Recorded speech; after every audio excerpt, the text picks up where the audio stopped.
The Last of Us is an action-adventure game developed by Naughty Dog. It was first released on the PlayStation 3 in 2013.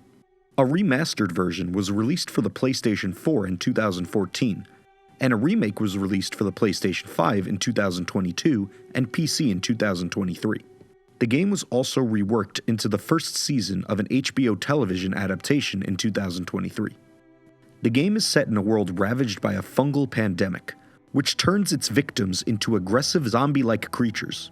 One of the main characters, Joel, survives the initial outbreak, but tragically loses his daughter, Sarah. 20 years later, Joel, now a hardened survivor, lives in a quarantine zone in Boston. He works as a smuggler alongside his partner, Tess. The core plot begins when Joel and Tess are tasked with smuggling a 14-year-old girl, Ellie, out of the city. Ellie is immune to the infection, making her humanity's potential key to developing a vaccine. The journey takes them across the United States, where they face threats from infected individuals and hostile human survivors. As they travel, Joel and Ellie form a deep bond, resembling a father-daughter relationship.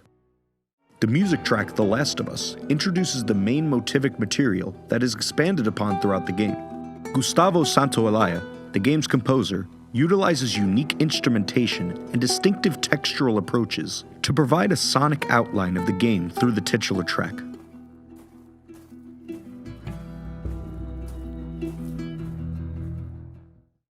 The theme of The Last of Us is in E minor and begins with a flowing arpeggiated E minor chord, played on a ronroco, a stringed instrument which we'll talk more about later.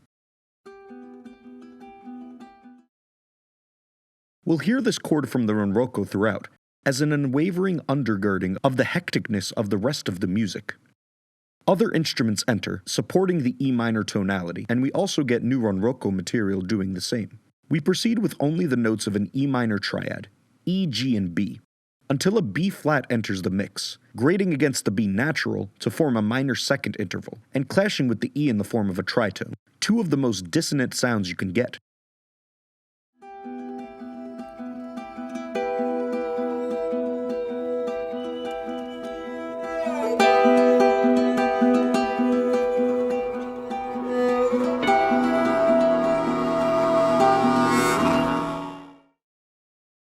So not only have we introduced a note foreign to the key of E minor, we've introduced perhaps the most alarming one possible. B flat eventually exits, and we get to hear the start of the main motivic material of the game, with the ronroco still arpeggiating the E minor chord and other instruments supporting with notes of the chord. However, the B flat is part of the theme itself, and at its first sounding, everything else in the track seems to retreat.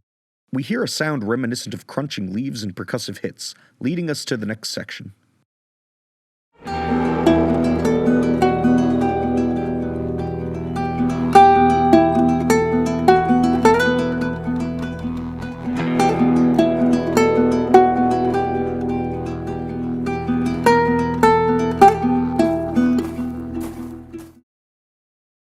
This next section is the first with traditional harmonic progression.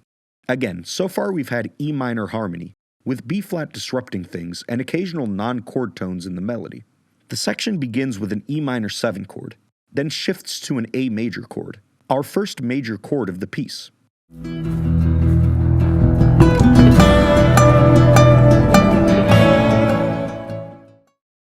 A major isn't a diatonic chord in the key of E natural minor, but C sharp is a part of the E melodic minor scale. Plus, it's a frequent practice to use the major subdominant chord from a parallel key.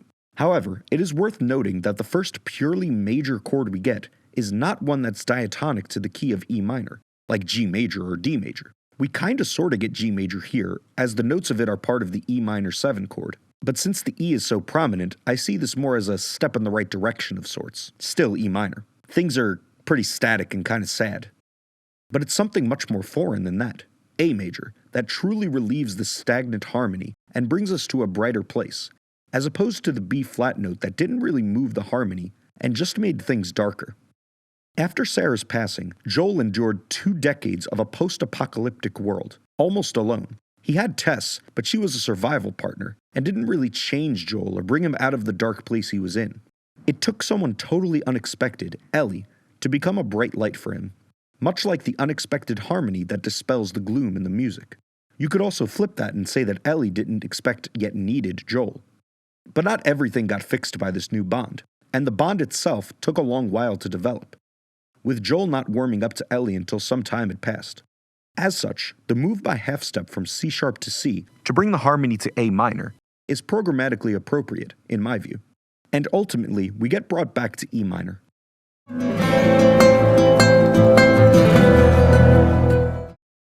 This short E minor 7, A major, A minor, E minor progression repeats again, but this time with a tag ending, bringing us back to the A major harmony.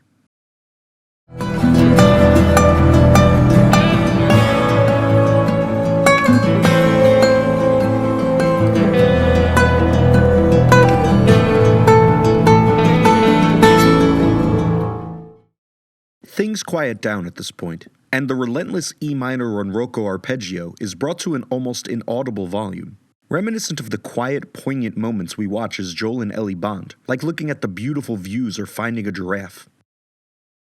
The melody and harmony hold on to an F sharp, like time stops. However, while these moments forever change Joel and Ellie, the moments themselves do not last forever, and we are brought back to the daunting E minor as our overall harmony.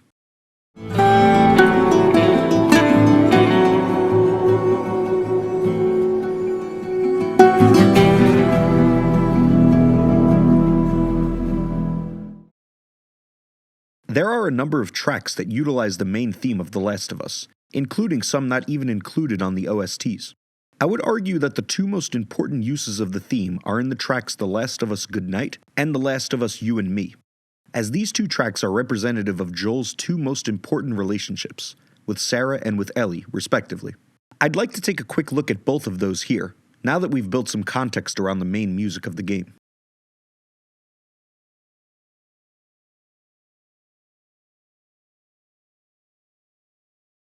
The Goodnight version of The Last of Us plays as Joel puts Sarah to bed at the beginning of the game, so the title literally makes sense.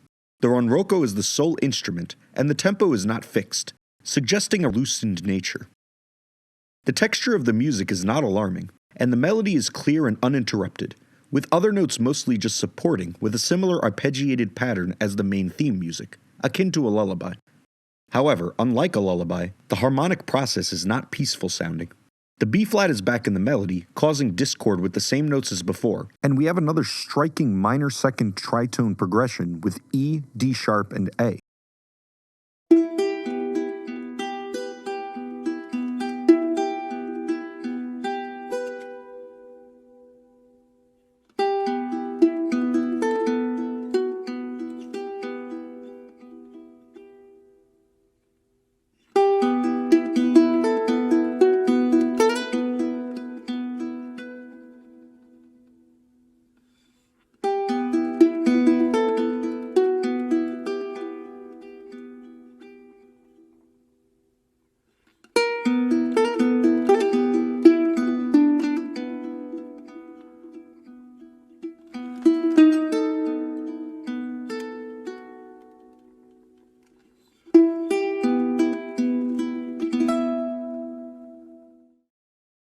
I mentioned the importance of the ronroco earlier, so let's take a moment here to talk about this instrument. It is a stringed instrument similar to a guitar, but it has 10 strings, separated into 5 pairs of strings called courses. The 2 strings of each course are tuned to the same note, either in unison or octave, to create a natural chorus effect. This is similar to a 12-string guitar. Every pair of strings is tuned to the same note. However, the courses of the ronroco are much closer in thickness than the pairs of strings on a 12-string guitar, causing the ronroco to offer a sound that is deeper, more mellow and earthy, providing a backdrop that is less about standing out and more about adding depth and texture. I say all of this to point out the instrument's impact on the emotional resonance of this music. The ronroco's earthy timbre contributes to the intimacy of the scene.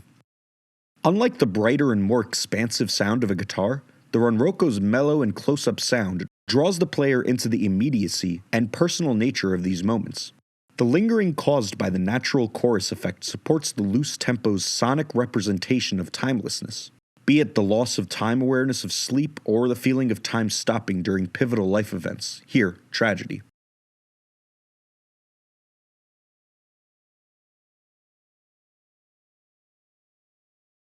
The You and Me version of The Last of Us plays during pivotal moments of Joel and Ellie's journey, moments that bond them closer together, but not during moments that they are fully bonded, like towards the end of the game. These scenes are all about the blossoming of the bond, not the bond in full bloom. The theme begins with a free-flowing version of the motif we've been hearing, played by solo Ronroco. This first statement ends on an E minor chord, without a fifth.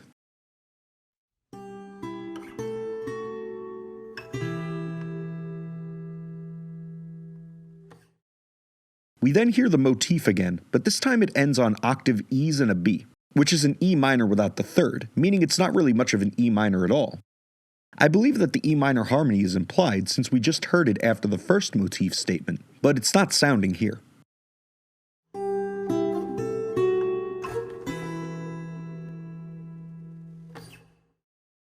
We then repeat the opening.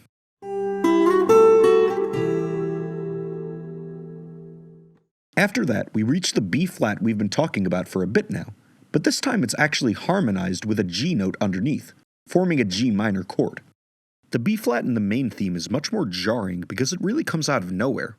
Here, it's tamed, and simply serves as a half-step drop-off point for the following chord. B flat drops a half-step to A, and G drops a half-step to F sharp. Then an E minor harmony and a quick embellished melody bring us to a long E note.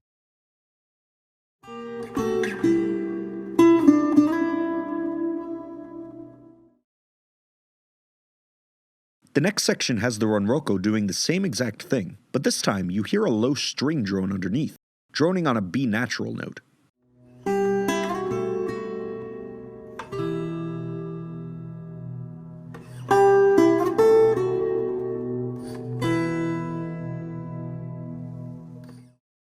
This leads to one of the most beautiful moments in the soundtrack, in my opinion. The B natural eventually rises a half step to C, and brings the E minor harmony from the first section, the one without a fifth, to a C major harmony.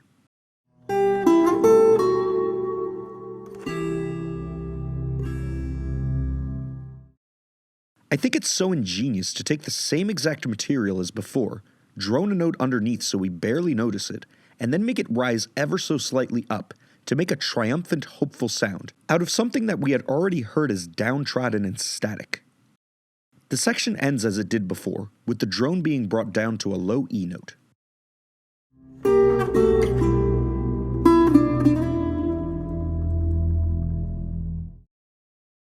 Ellie obviously acts as a change agent for Joel, from the man who lost a child and was just trying to scrape by for years, to someone who could take care of and love a child yet again.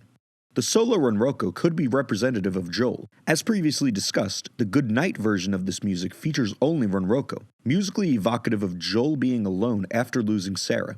The loose sense of time and lingering of the instruments playing reflects the emptiness Joel feels in the moment. Here, we have the same, but with a new instrumental line, providing some grounding, some more structure, some hope. Taking what was and molding it into something new, all from the same musical material, or, in world, from the same man, Joel. The world is still quite bleak, so we return to that minor tonality at the end of this section, but then we enter a totally new section. With the low E still droning on, the Ronroco explores strange harmonies, given the tonality of E minor. This chord, which could be analyzed as an E minor 7 without the fifth, C sharp diminished, C major 7, E minor 7 without the fifth, C sharp diminished again, C major again, the E minor without the third from earlier in the music, and then ending on an A major chord, which is emphasized with repetition of the root note, and a quick embellishment here.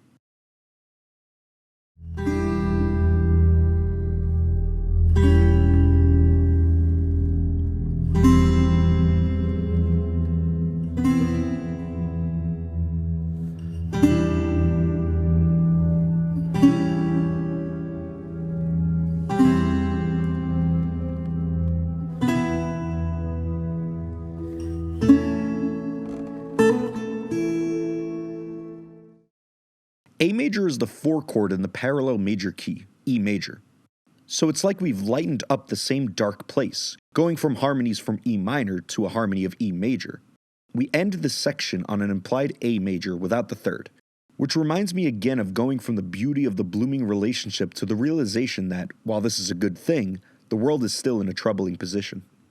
We then have a short section to pivot us back to the opening Monroko material, with the ending restated, but now supported by the droning E, again perhaps representative of Ellie, and at the very end with a droning A, perhaps representing that hopeful moment we had with A major earlier.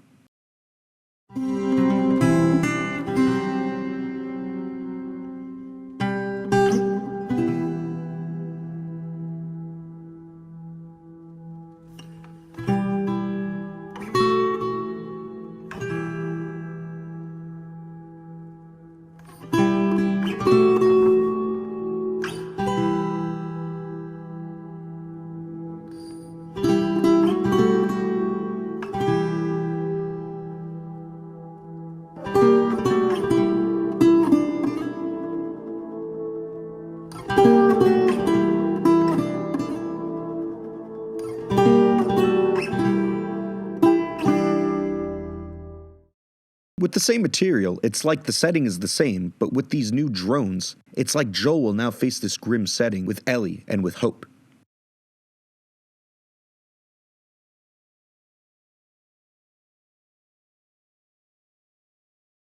Gustavo Santaolalla manages to get a great deal of artistic mileage out of a small amount of material, and is able to provide a musical backdrop to one of the most celebrated stories in video game history, sonically representing the relationships of the characters of the game, arguably the main driving forces of the plot. The motivic material of The Last of Us appears in an altered state in the main theme of the sequel, The Last of Us Part 2, which sees Ellie take on a more leading role. Transposed down, the music still features the prominent note that is a tritone away from the tonal center. This time, the music is in A minor, making the note an E flat. The arrangement is dark and gritty, representing an angered Ellie, and is now played on a banjo to reflect the American setting. I think this is another testament to Santaolalla's skill set. The sequel takes the plot to unexpected places, and this caused quite a stir amongst the fan base of the series, but the music remains something that is molded and not just completely made anew, much like the characters themselves. Santaolalla does not know how to read or write musical notation, and has said that, "I don't see myself as a film composer. I see myself as more of an artist that uses different forms to express myself. I love it all." I think that's something that many people lose as they pursue music. The love of just crafting sounds. Music theory, and this entire analysis I just did, exists to make sense out of what someone created. Sometimes, when it's created with freedom and reckless abandon, it comes out feeling more intimate, maybe even more human. Something to think about. Thanks so much for watching, and I'll catch you next time.